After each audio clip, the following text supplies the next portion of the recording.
Happy Saturday. Today is the International Day of Persons with Disabilities, which is an observance that the United Nations first established in 1992. So today's episode draws from disability history. It's on Ed Roberts and the independent living movement.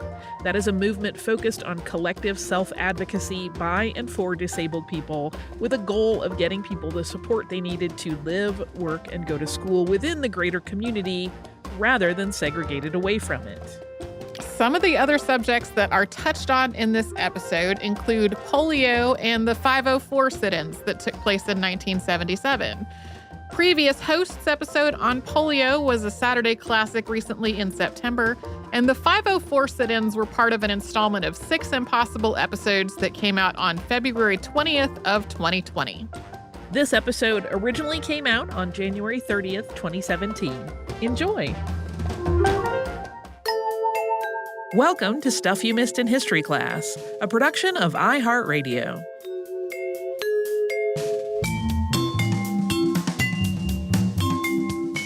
Hello, and welcome to the podcast. I'm Tracy B. Wilson. And I'm Holly Fry. Today's podcast is a listener suggestion, and I'm pretty sure it was a comment somebody left us on our Facebook page.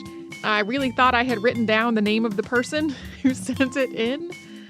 Apparently I didn't, and I feel really bad about that because it was such a great suggestion that was definitely from that one specific person. It's not a suggestion I think we've gotten other times besides that. By absolute total coincidence, it was also a Google Doodle literally yesterday in terms of when we are recording this podcast. It is about disability rights activist Ed Roberts, who is known as the father of the independent living movement.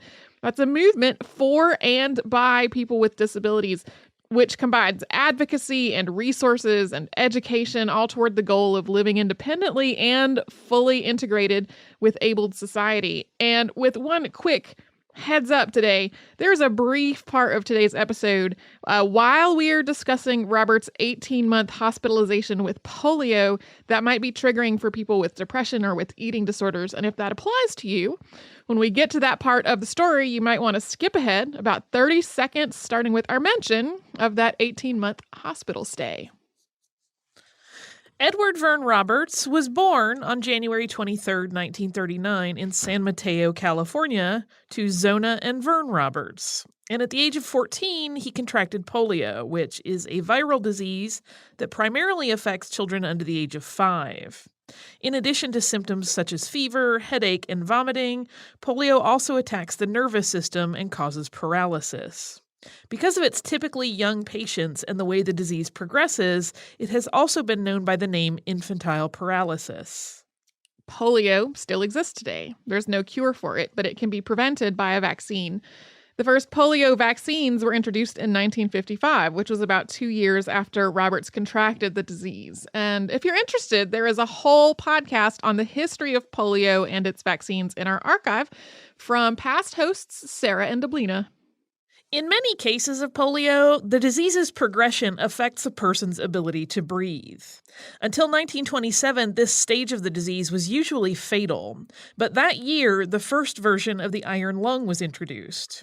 The iron lung, which is the more colloquial name for a tank respirator or a negative pressure respirator, could keep patients alive during this acute stage of the disease. An iron lung looks like a big metal cylinder. It's big enough for a person's whole body to fit into from the neck down. Typically, there's a bed inside that can be slid in and out of the cylinder, allowing the patient to be removed and returned when necessary. Windows and portholes on the sides of the cylinder let caregivers touch the person who's inside, adjust their bedding, generally care for them while they are still inside of the iron lung. And the iron lung works by alternately lowering and raising pressure inside the chamber. When the pressure is lowered, air is drawn into the lungs through the patient's nose and mouth. And when the pressure is raised, that air is pushed out, which both forces the patient to exhale and allows them to speak during the exhaled breath. So for a person using an iron lung, speech is usually timed with the machine's cycle of breathing. Today, iron lungs have been almost completely replaced by other respiration technologies. As of 2014, there were only about 10 of them still in use in the world, and those were mostly with people who had survived polio in childhood very long ago. But during Robert's early life, they were the standard of care in polio patients who couldn't breathe on their own.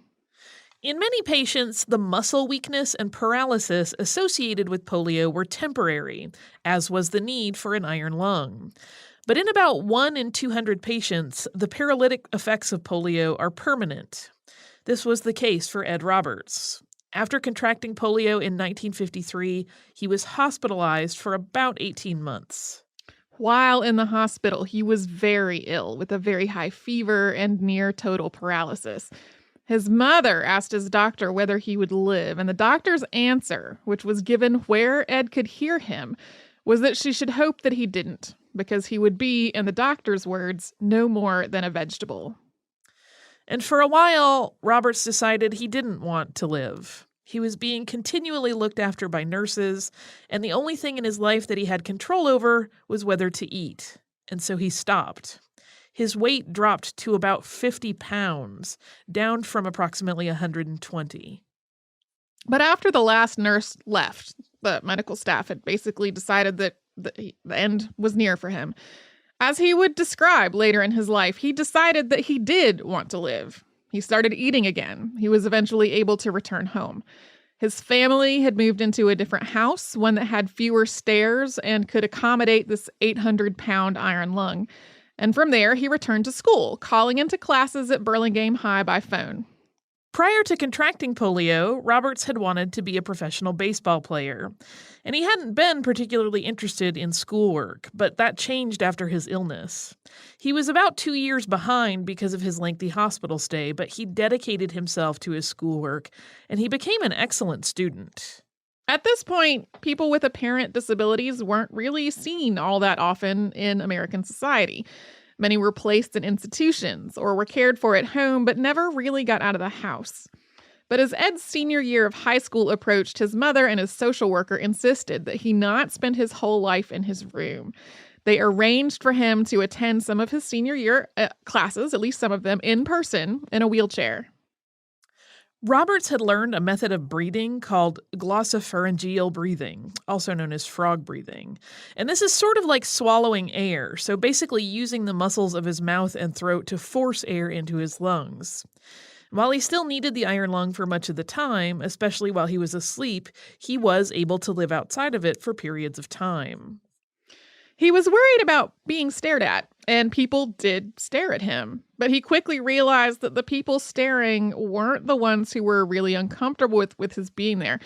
People who were really uncomfortable avoided looking at him. So he decided that the ones who were staring at him were the people who were interested and curious. So he decided to approach it as though they were staring at him because he was a famous person and not because he was disabled. And this approach to other people's reactions to him really set the stage for the man that Ed Roberts would become. Throughout his life, the people who knew and worked with him remarked on how charismatic and ambitious he was. A very funny, very determined person. An adventurous man who loved good food and good drinks and good company and was absolutely unafraid to demand accessibility and equality and to do the things that people told him would be impossible. Through the wonderful work of oral historians and documentary filmmakers, there is a lot of footage and oral history from Ed Roberts, and he is a character. Everyone over and over remarks on just having a big personality and being very gregarious and very funny. And so we will link to a lot of those in our show notes for the people who are interested in learning more. But for now, one of Ed's first experiences with advocacy would play out while he was actually still in high school, and we will talk about it after a quick sponsor break.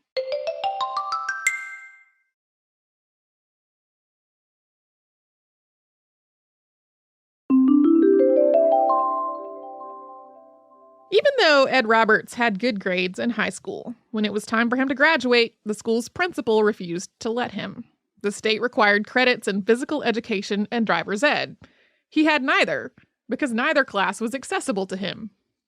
His mother, Zona, who had experience in advocacy through her work as a labor organizer, first took it up with the school.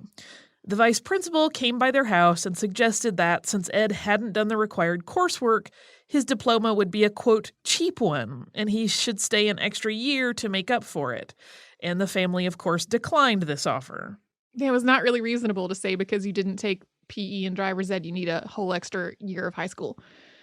Zona then took the matter to the school board, which ultimately allowed Ed's physical rehabilitation to count for his PE credits, and they waived the requirement for driver's ed. Which, if you've ever done any kind of physical rehab, it's harder than most PE classes. He should have gotten extra credit for that. So his high school diploma received, Roberts attended his local community college, the College of San Mateo, from 1959 to 1962. And he at first planned to become a technical writer. He was a good writer and he knew how to dictate documents, so it seemed like a good way to be able to earn a living. But after taking a class in government, he became very interested in political science. Roberts had originally planned to transfer from the College of San Mateo to UCLA, and that was a campus that was already wheelchair accessible, in part because of a program for World War II veterans that was already in place at the school. But Ed's advisor at College of San Mateo, Gene Worth, recommended the University of California at Berkeley for the strength of its political science program. Ed's brother, Ron, was going to UC Berkeley, and Ed knew from his visits there that the campus was not particularly accessible. But even though Berkeley's lack of accessibility made it a less practical choice, it was definitely the stronger option for him in terms of academics. Ed went to the California Department of Rehabilitation for financial help with school, something it had made available to other disabled students. They gave him a personality test and later told him that it scored him as being very aggressive, something that Roberts suggested, given his disability, should be seen as a positive and not a negative. But the counselor assigned to him at the Department of Rehabilitation denied his request for financial aid on the grounds that he was not employable. And then, when UC Berkeley learned about his disability, it tried to rescind his acceptance to the university. But similarly to how he'd had his mother's support in getting his high school to allow him to graduate, here he had the support of the staff at the College of San Mateo, including Gene Worth, as well as the school's president and dean of students. And they backed his efforts to enroll at UC Berkeley. They pointed to his strong academic record as evidence that he had the right to continue his education at the school with the best academic program that he wanted to study, and that he shouldn't be forced to go elsewhere just to be on a campus that was already accessible. UC Berkeley, arguing that there was nowhere on campus to house someone who used an iron lung and worried about Robert's medical needs and the risk that something could happen to him while he was at the school, again said no. This time, Roberts and his advocates went to the newspaper, and UC Berkeley eventually relented. Roberts planned to work around UC Berkeley's lack of wheelchair accessibility by using a wheelchair when he could, but being carried into places like classroom buildings or cafeterias that had stairs. But there was still the real issue of having nowhere in student housing that could accommodate an 800-pound iron lung.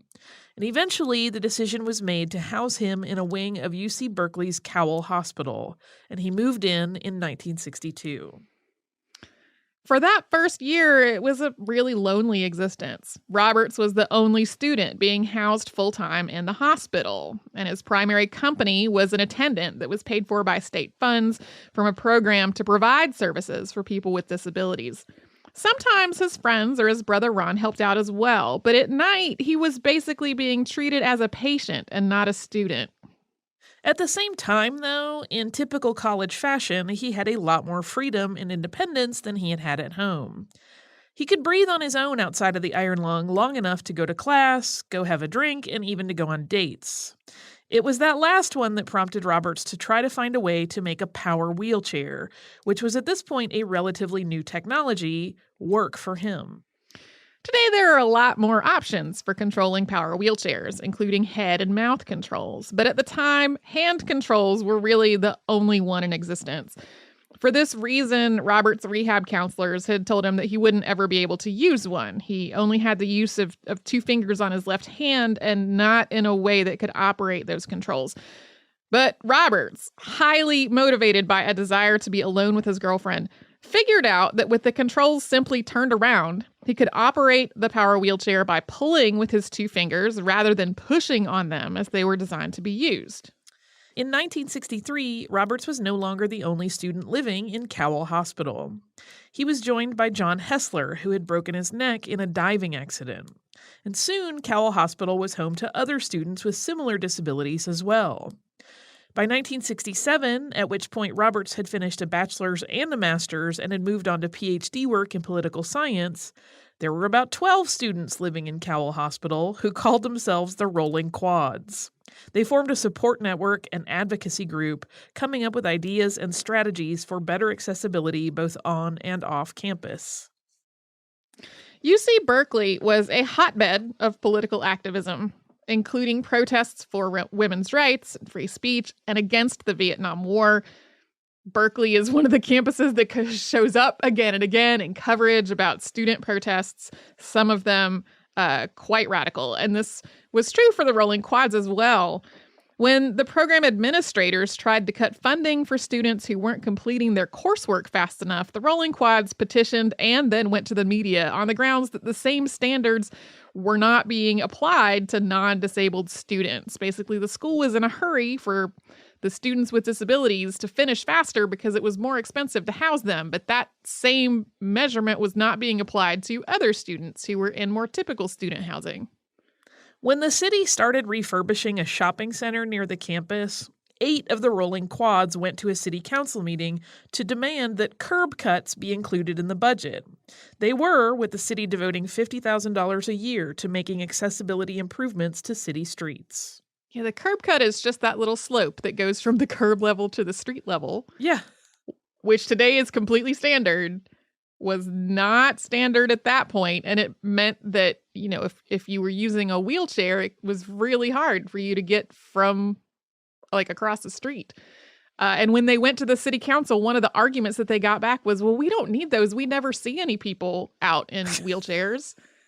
And they were like, well, yeah. Because it is unsafe. We can't use the sidewalks. Yeah. It's such like a jacked up logic. I know. As all of this was going on, Robert's former counselor, back from the College of San Mateo, Gene Worth, had been working on a college readiness program for minority students. And this was a program that was working toward reducing high school dropout rates and preparing minority students for college through peer counseling. Students who were at risk for dropping out were paired with other students who were their mentors, who could help them remove whatever obstacles were in the way and keeping them from finishing school. Based on the work that the Rolling Quads had been doing and how much they had been able to advocate for themselves and support one another, Roberts thought the same model could be used for students with disabilities. So Roberts flew to Washington to help Worth write a plan that included disability among the minority students the program sought to help. And he presented a grant proposal to the Department of Health, Education, and Welfare to implement a peer support program at UC Berkeley. The department approved $81,000 in funding. With this grant, Roberts and the Rolling Quads started the Physically Disabled Students Program, or PDSP. The PDSP was run by and for students with disabilities, and it sought to provide attendance, wheelchair repair, and resources for accessible housing, including the relocation out of Cowell Hospital into actual accessible housing rather than a hospital ward. Even though it was only meant to be a student program, it was so successful that people in the greater community began to rely on it really quickly, something that was technically against the rules, but the PDSP was just not really willing to turn people away. It was grounded in the self-advocacy and the focus on self-determination that became the hallmarks of the independent living movement. Much of the disability advocacy before this point had been by and on behalf of caregivers, not of people with disabilities themselves. It was often paternalistic, and it approached people with disabilities as a population to be pitied and looked after, not as autonomous human beings capable of making their own decisions. Although there are still divisions between self-advocacy and caregiver advocacy today, the independent living movement changed that direction entirely.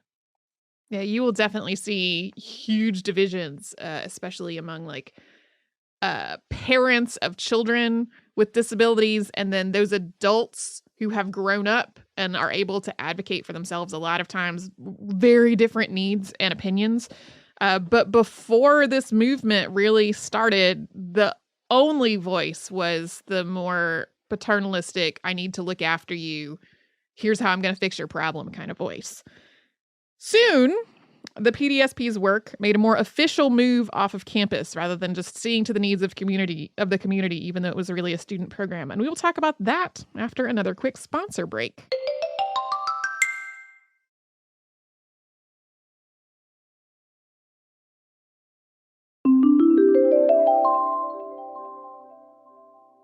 As more students with more types of disabilities came to Berkeley's Physically Disabled Students Program for help, the PDSP broadened its focus from primarily wheelchair users to include, for example, providing Braille readers for blind students. And as we noted before the break, the PDSP didn't want to turn away anyone who needed help, regardless of whether they actually went to Berkeley or not. So almost immediately, the PDSP's staff of 9 full and part-time counselors was just completely overwhelmed. The result was that in 1972, Roberts and the Physically Disabled Students Program launched the Center for Independent Living. It followed the same model as the PDSP, an organization run by and for people with disabilities, incorporating a broad range of disabilities and working toward the goal of completely integrating people with disabilities into the greater community. The bylaws stipulated that at least 51% of the staff and board had to be people with disabilities. While the PDSP had been launched by federal grant money, the Center for Independent Living was funded by whatever money its founders could scrape together, including donations, occasional grant money, and 10% of the pot at some of the founders' periodic poker games. And after a brief time away from Berkeley teaching community organizing at an all-black school, Roberts returned to the Center for Independent Living in 1974 as its director. He began more explicitly approaching his disability rights advocacy in terms of civil rights. Other centers for independent living soon opened in other states, following the same model for self-advocacy, self-determination, integration, and quality of life. By the 1980s, there were more than 300 of these centers around the United States. Roberts stayed in his role at the Center for Independent Living for about 18 months, until 1975, when California Governor Jerry Brown came for a tour. After seeing the work that Roberts was doing, he offered him a new position, director of the state's Department of Rehabilitation. This was the same department that had told Roberts he was unemployable when he was looking for financial help to go to UC Berkeley. And Roberts would work as the director of the State Department of Rehabilitation for the next 9 years. During that time, he would radically shift the department's direction and the way that it offered services. The department's federal funding was based on how many people it was able to place into jobs. So for years, it had focused most of its attention on the people whose disabilities were easiest to accommodate in a workplace setting. And that was why it had written Roberts off as unemployable. Instead, Roberts added day-to-day support for a person's independent quality of life to the Department of Rehabilitation's roster of duties, as well as advocacy for non-discrimination policies, other things that were basically meant to take a broader, more holistic scope to what the department was doing. The department did see a fair amount of turnover as employees resisted the shift in direction and in some cases were let go because they did not agree with the shift in direction. And the debate on how much to continue to focus on more easy-to-place jobs for the sake of federal funding continued, and really, in a lot of places, continues still today. And in the midst of all of this, in those same years, Robert got married, and he and his wife, Catherine, also had a son named Lee. Also, during these same years, very busy collection of years, was a lengthy governmental back and forth related to what's known as Section 504. This is a non-discrimination clause in the Rehabilitation Act of 1973. Section 504 reads, quote, "No otherwise qualified handicapped individual in the United States shall, solely on the basis of his handicap, be excluded from the participation, be denied the benefits of, or be subjected to discrimination under any program or activity receiving federal financial assistance." Section 504 was added to the Rehabilitation Act almost unnoticed during the Nixon administration, and the fight over it lasted into the administration of Jimmy Carter, largely due to the financial costs involved with making buildings and programs accessible, and fears about its scope being too broad. A 4-year delay in writing regulations to actually implement Section 504 ultimately led to an enormous takeover of the Regional Health, Education, and Welfare Building in San Francisco in 1977, one organized by Judy Hoyman, who had been paralyzed after contracting polio as a baby. Roberts made several visits to this sit-in, which was ultimately successful, prompting Carter's Secretary of Health, Education, and Welfare to finally sign off on the necessary regulations, also in 1977. Section 504 would eventually lead into the Americans with Disabilities Act in 1990. Ed Roberts continued to be a strident advocate for disability rights and independent living for the rest of his life, and this included travel all over the world, which itself involved advocating for accessible airports and airplanes. He helped found the World Institute on Disability in 1983, and he was awarded a MacArthur Foundation grant in 1984. He served on the board of directors of numerous disability rights organizations, while also serving as the president of the World Institute of Disability until his death from cardiac arrest on March 14th of 1995 at the age of 56. His wheelchair is now part of the Smithsonian collection. He was inducted into the California Hall of Fame in 2011, and the United States House of Representatives declared January 23rd, 2011, Ed Roberts Day. Also, January 23rd, 2017 is the day that he was a Google Doodle. Coincidentally, as I was like, that was the day I finished writing this podcast. Good accidental timing, Tracy. Well, and as I was doing the research, I was like, his birthday's coming up. And then there was the Google Doodle. Today, the nonprofit Ed Roberts Campus, a fully accessible campus and event space in Berkeley, is also named for him. That is Ed Roberts. He really did so much to shift the way that people thought about disability and to shift the way that people regarded people with disabilities. Not at all to suggest that everything is perfect now. I mean, basically everybody I know who is living with a disability, especially if it is not something that is easily accommodated, faces a basically continual uphill battle to get services and basic equipment and care. But going from nothing to that, like, it was a huge deal. So I think we definitely owe a lot to Ed Roberts.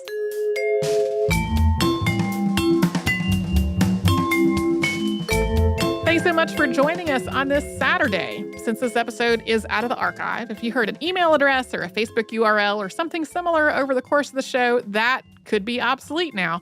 Our current email address is historypodcast@iheartradio.com. Our old How Stuff Works email address no longer works.